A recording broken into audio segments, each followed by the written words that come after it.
go on to our next speaker, Dr. Shruthi Tara, who is the Chief Medical Officer at the Shankara Group of Eye Hospitals based at Coimbatore. And she is going to talk on all that is droopy is not simple ptosis. On to you, Dr. Shruthi. So in the next couple of minutes, I'll just take through a compilation of ptosis with a twist. So I'm not going to touch upon the typical congenital ptosis or the aponeurotic ptosis that we normally see. So this child presented to us with ptosis, you can see he also had restricted elevation and hypotropia. And this was the patient with monoocular elevation deficit. So in these patients, they will be having squint. And if you just do a ptosis correction and give a full optimal correction of ptosis, the cornea might not tolerate it. Also, they will have a very obvious squint. Plus, they will have some amount of pseudotosis. So when the squint is corrected, the amount of pseudotosis gets, certain amount of pseudotosis gets corrected, and the residual ptosis we can operate.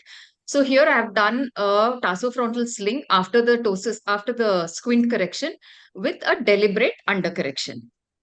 So this was another patient with the microcornea and microphthalmus, and this patient had congenital fibrosis of the extraocular muscles. So this gives an apparent enophthalmus, and that looks like as if the patient has got ptosis. So this was another patient with ptosis. She had serous carcinoma of the breast.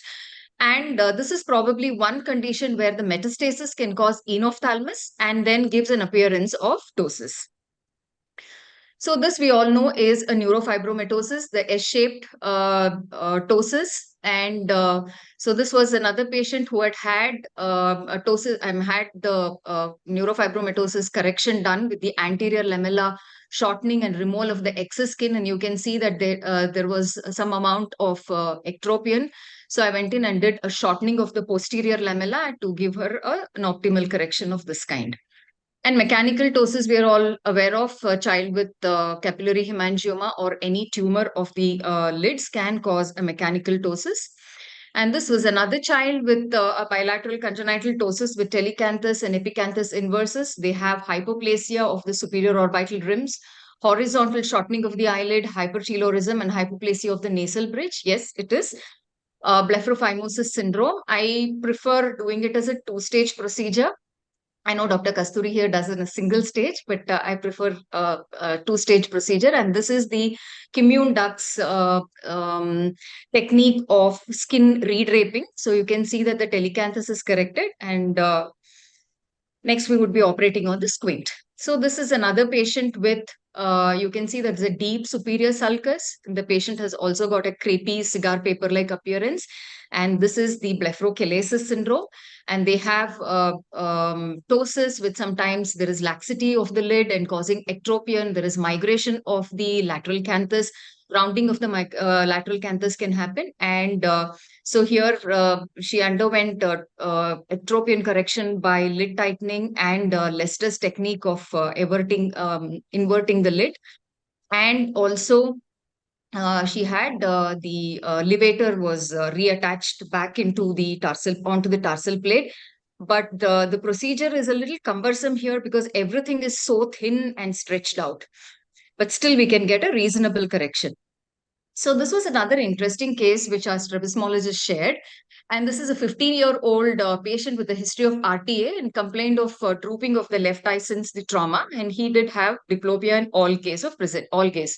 So apart from the ptosis, he had 20 degrees of exotropia and mild hypotropia.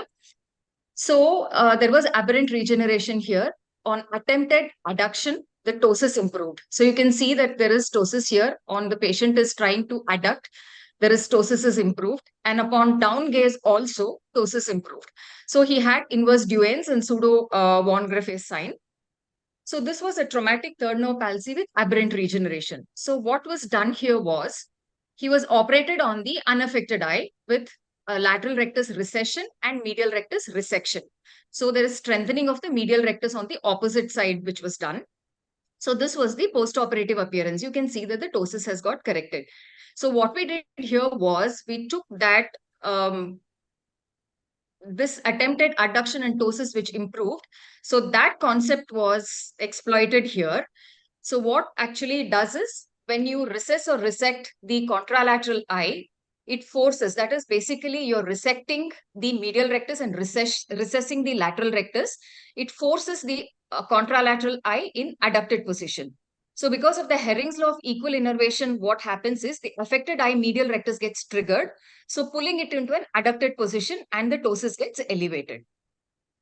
So that was one interesting case that we saw. And the motor, this is the routine, what we normally see is the Marcus-Gunn jaw winking phenomena.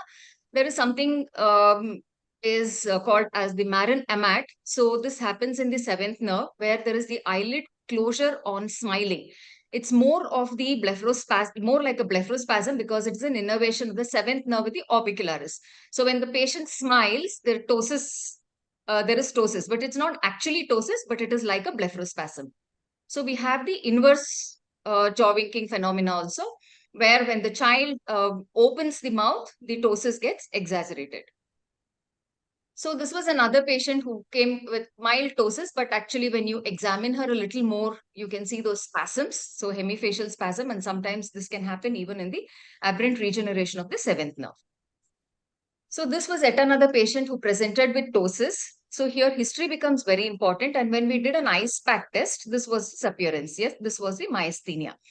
So the history of variability of ptosis over the day is important. So others are facioscapulohumeral muscular dystrophy, oropharyngeal dystrophy, CPEO, Kearns-Sayre syndrome. All these come under the myogenic ptosis. So again, these patients with myasthenia, they exhibit Cogan's twitch, fatigability, peak sign, and all that. So repeated nerve stimulation, single muscle fiber EMG, acetylcholine receptor antibodies are what is normally done to rule that out.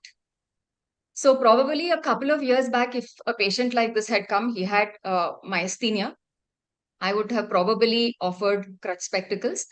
But now, in certain cases, not all of them, but in certain cases, when this was a patient who had myasthenia, you can see that, and also she had a gross amount of aponeurotic ptosis also, and you can see how bad the bells is, barely any bells.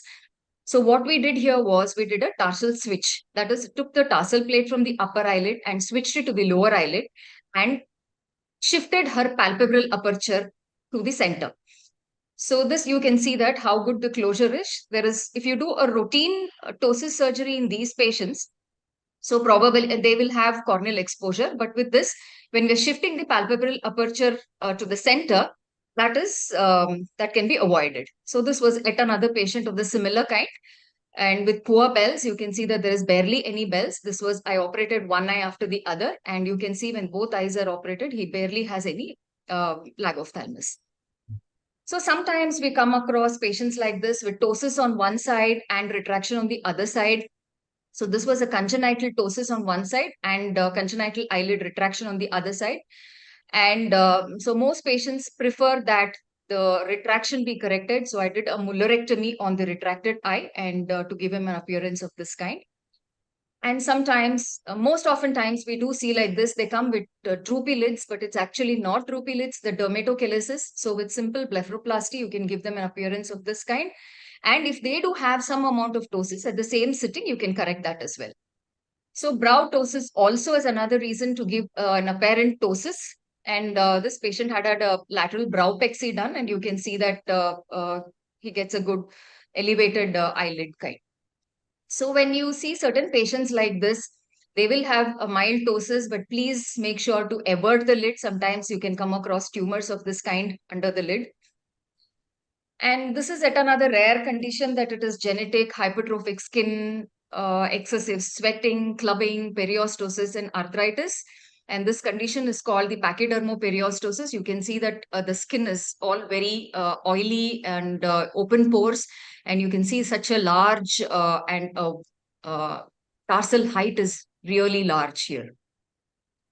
And of course, dacryoadenitis, the S-shaped lid. Infections can also present like ptosis. So this was a patient with cysticercosis, another patient of cysticercosis, and when treated adequately, the ptosis disappears. And it's not just the ptosis, you should also look at the proptosis Doctor, associated 1 with that. minute left. Sorry? No, 1 no, minute. 1 minute. Carry on. Carry on. Okay. Yeah. So this was a patient with pansinusitis, and this was a patient with lymphoma.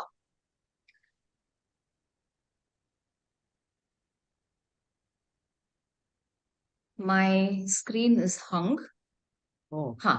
Yeah. Now, this was another patient. The corneal conditions also, we have to think this was a patient with the corneal OSSN with so much happening on the cornea. Sometimes they can present with droopy lids, and when treated, you can see that his ptosis is improved. So neurogenic ptosis we did touch upon. This is a routine third nerve, the simple third nerve palsy. Horner syndromes can have meiosis, anhidrosis, ptosis. Heterochromia and change in the color on the side of the skin when exposed to heat is seen mostly in children. And sometimes we do induce iatrogenic ptosis. This was a patient who had a dermalipoma excision elsewhere, an aggressive dermalipoma excision. Probably they had removed even the posterior extent, and posteriorly they must have disinserted the levator. The patient had very poor levator and severe dry eye and reasonably good bells. So after ptosis, this was her after the ptosis correction. So thank you very much. So that was Yes, Shruti, that was a brilliant talk. Vidya, could you take some very important questions? We have 5 more speakers.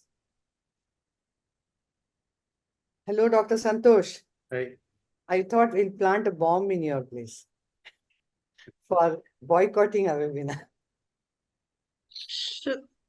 Good evening, sir. And Shruti, you had mentioned all the essential conditions with all the potential risks that we as a clinician should be attentive to when addressing ptosis.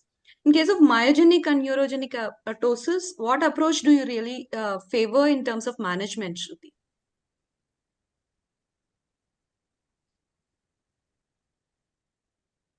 Could you please?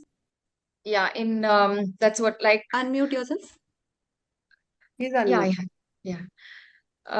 It depends on the amount of ptosis that you have. Like now, the myogenic ptosis that I showed there with the very poor pells. Off late, I have started doing this tarsal switch, and it gives a reasonably good results. The whole palpebral aperture, it's shifted to the center of the pupil, so the lid closure is adequate. And even if I want to do ptosis and give under correction, I would definitely prefer an anterior approach in these patients. That's excellent, Shruti. Okay. And anything to even Dr. sling you can, yeah, but you have to grossly undercorrect them. correct them, yeah. And what about on those conservative management also is there very poor bells and where you Yes. cannot really correct it, you have Yes. thought to. And I feel establishing an open communication with the patient is very crucial in these sort of cases, no, especially regarding potential outcomes and complications when we talk about.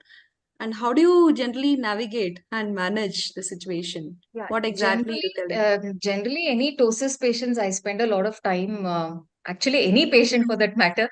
But ptosis, yes, I do sit with them and tell them all the risks and benefits, and then take up. Sometimes even the routine ptosis, I always tell them that there are chances for readjustments, under correction, over correction. So I spend some time with them and explain to them.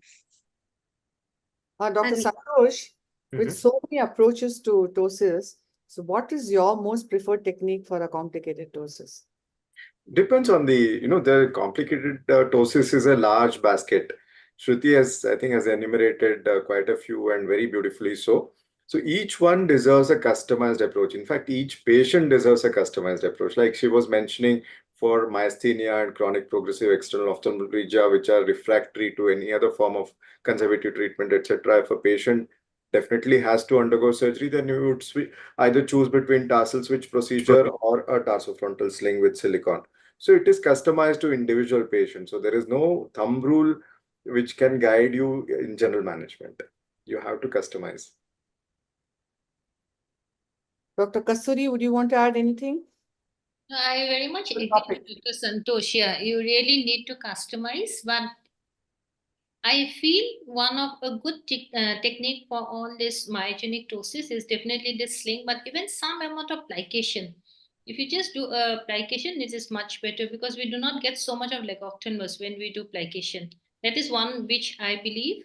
And otherwise, every procedure has its own advantage and disadvantages. Thank you.